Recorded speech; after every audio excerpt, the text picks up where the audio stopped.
Okay, let's start from here, from the exterior side. So, ito yung Tom's World, right? Like I mentioned, yung Sky One Hotel is tapat siya ng Tom's World. So, kapag nakaharap sa inyo yung Tom's World, sa right side, yan yung papuntang Formosa Boulevard Station na pwede mo ring lakarin. And then, dito naman sa left side, yan yung isang station na malapit lang din, which is yung Shanjin Station. Tapos, itong kahabaan na to, yan, itong street na yan, yan na yung papuntang Liuhe Market. So, about 300 meters lang, as in, ayan na, Liuhe Market na. Ito yung harap ng hotel. Pagpasok mo dyan, andyan na yung main lobby. Pero dito, sa katabi niya is, I think this is a parang post office. Office siya. Yan, dire-diretso na yan. Ang daming ano dyan, mga salons pa, mga kainan din, like dessert and all. Yan yung main lobby, pero pwede ka rin dumaan dito sa may gilid. Ayan. So, pagpasok natin,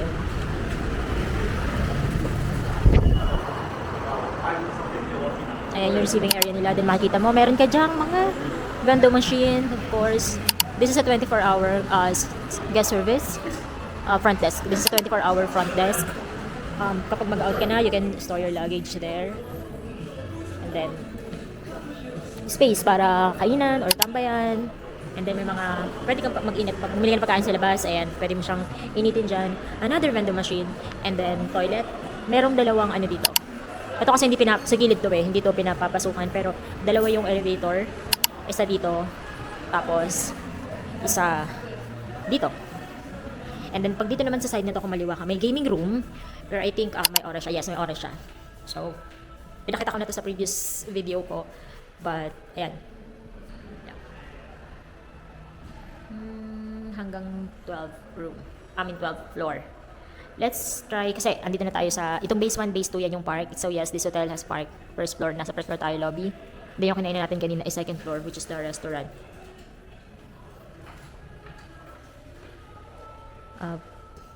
Ito yung door naman. Kung gusto mo mag-stairs, yan, pwede. Pero, try natin pumunta ng 11th floor. By the way, kailangan mo ng card na kailangan mong itap para makaakit ka sa or makapunta ka dun sa mga floor kung saan ka man pupunta. Kung mag-access ka ng pool room or pool, hindi as in swimming pool, like gaming area din siya. Wait lang. Punta tayo ng 11th. Ay, tap mo muna. Then 11th floor. I'm not sure kung ano yung YH room. Pero dun sa 12 room may billiards, may playroom. Let's see. Yes, may laundry din dito. Nasa 11th floor siya. And then yung 3 to 10, ayan na yung mga rooms. I think yung restaurant dito is open lang siya from 7 to 10. Hindi siya talaga like open. And yung breakfast natin kanina is buffet style, as you can see. Okay, here's the 11th floor. Kaya siya hostel kasi I think may mga bunk beds. Kasi may mga locker so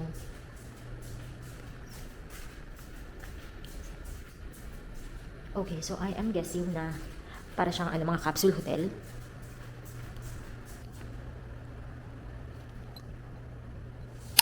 Naka-zoom pala siya.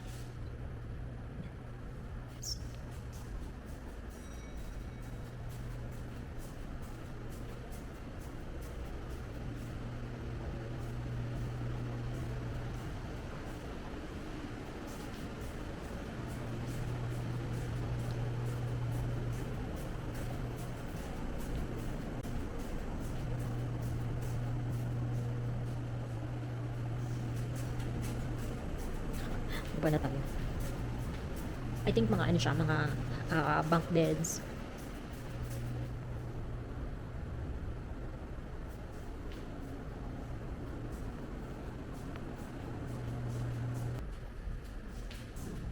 Wala naman. Hindi ko mahanap yung laundry area. Baba na tayo. Baba, I mean, akit tayo. Punta naman natin yung 12th floor.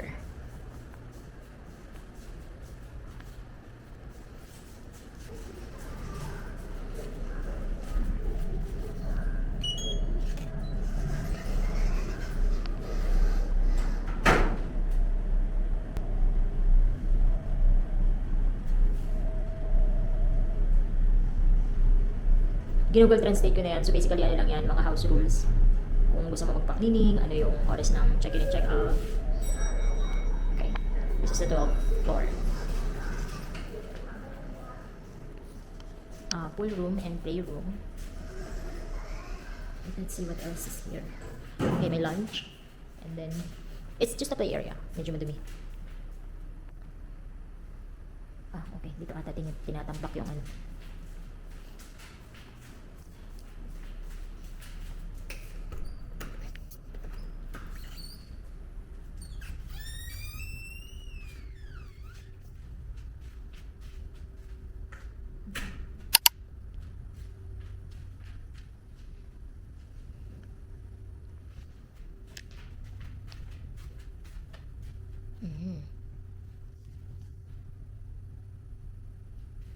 So, may mga, I think mga kids 2 to 4 pwede dito. May basa pa. It's kinda messy right now. And medyo may amoy din siya. Medyo amoy kulog.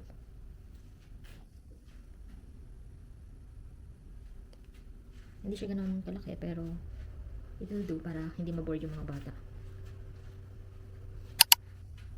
And then, on the other side naman is, yan, sina kuya, sina ate. Pwede mag-pool. Sa baba kukuha ng ano, yung stick at saka yung bola. Can this be open? Oh no, it cannot.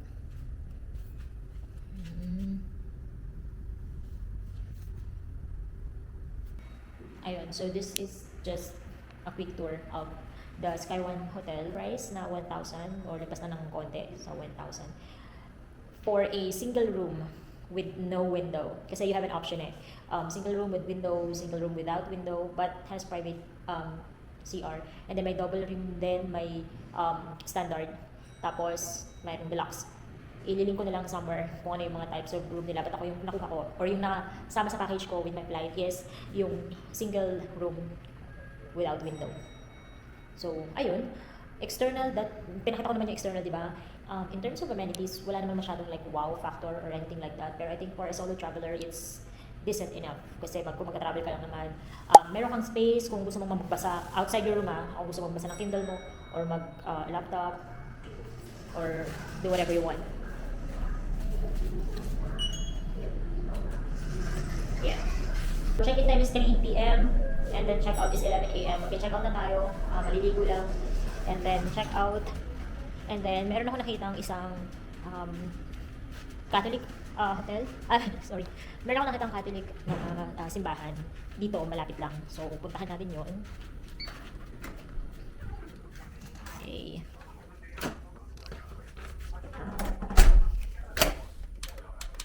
Puntahan natin. Kasi masyadong lamig. Lamig ng room.